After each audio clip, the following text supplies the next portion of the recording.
ক্লাসে ছিল, তার একটি গাড়ি ছিল, সে খুব ভালো ছিল। তো এই বাক্যগুলিকে আমি কিভাবে ইংলিশে বলবো? ওকে, দেখো এখানে সব জায়গায় ছিল, এটা নিয়ে অনেকের কনফিউশন হয়। আমি ক্লিয়ার করে দিচ্ছি। মনে করো সে ভালো ছিল, আচ্ছা স্যার। সে নিজেই ছিল, তখন আমরা ওয়াজ এর ব্যবহার করব। Okay sir. সে ভালো ছিল, হি ওয়াজ ফাইন। সে ক্লাসে ছিল, এখানেও সে নিজেই ছিল, তখন আমরা এখানে ওয়াজ এর ব্যবহার করব।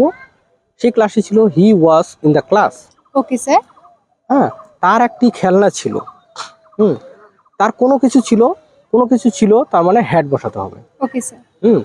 তার একটি খেলনা ছিল যদি বলি, তাহলে হি হ্যাড এ টয়।